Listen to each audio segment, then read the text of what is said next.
Isaurian has improved nicely off his first up win at Warwick Farm, where he defeated the older horses in a really impressive style. The colt has a lot of sharpness about him, and he demonstrated that again in a nice piece of work on Tuesday morning at Osborne Park.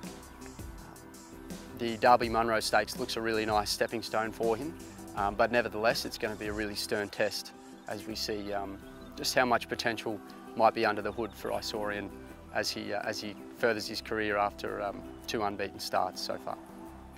Beaugest may run in this Derby Munro Stakes on Saturday, but I would like to just have a good look at the horse throughout the week to ensure that he's pulled up well enough from racing strongly against the older horses first up at Warwick Farm last Wednesday.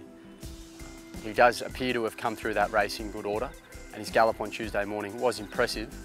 We'll see how he does, but I would say that if he does line up on Saturday in a race like that, he'll be extremely competitive because he's quite a classy colt. Manicure will run here in the Derby Munro Stakes after missing out all spring to be ready for the autumn carnival. I think the filly will enjoy a little bit of sting out of the track, and I was quite happy with the way she trialled last week in readiness for this race, but it's certainly going to be a pretty stern test for her up against the boys and first up 1200 metres, but nevertheless she seems to be training really strongly, and it will be interesting to see what sort of level she can return at.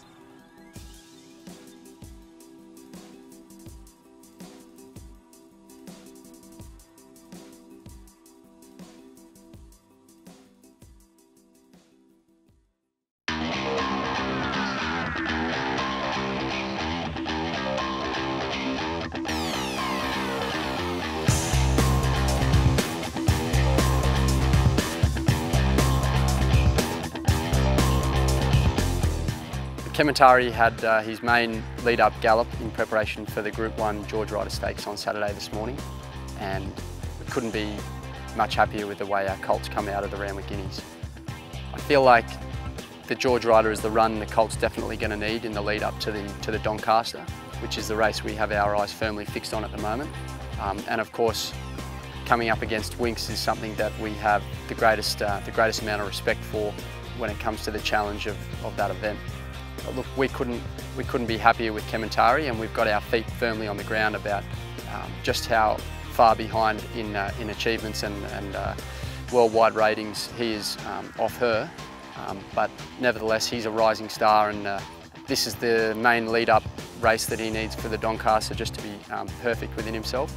Then we're happy to saddle him up in that race. And look, we can expect our colt to run well on the weekend, and we look forward likewise to seeing Winx step out as well, like everybody else. And I think that Saturday would be perhaps even, if not as big a race as the Slipper. I think it will certainly draw nearly as much attention. So an exciting weekend for us, seeing our big star Kementari being unveiled again. Look at that acceleration. When he decided to press the button, there was just so much there, and he races away.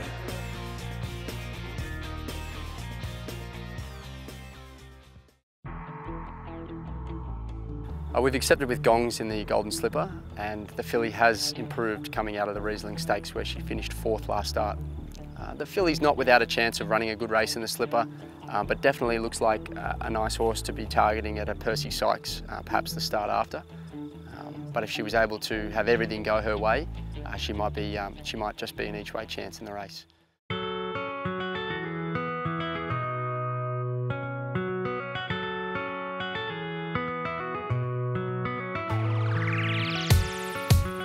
Viridine has really improved off his first up run, and to my eye has tightened up noticeably in the lead up to the Galaxy on Saturday.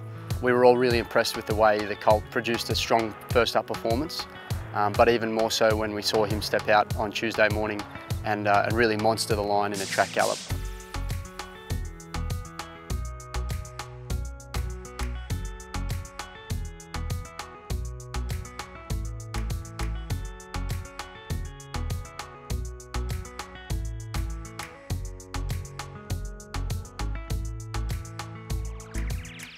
The horse was able to win 2 starts as a 2-year-old, That'll be a pretty exciting race for the team, given that he's down in the handicaps. It is. He's only got 50 kilos, and he's had the one start on a soft track there at Rosehill on a soft 5, and his run the other day was the eye-catching run of the race. If he's ready to go the way we feel he is, then he's ready to run a very big race here. You know, a result here could be just as exciting as seeing Kementari run in the George Ryder. So if we have Viridine spot on for the weekend, I think that he's going to be extremely competitive in a high-class race.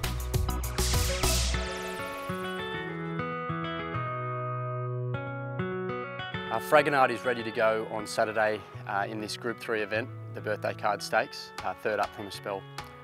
She looks like she's settled in nicely to Sydney since arriving up from Melbourne in really good shape, where she's performed strongly in 2 starts so far this prep.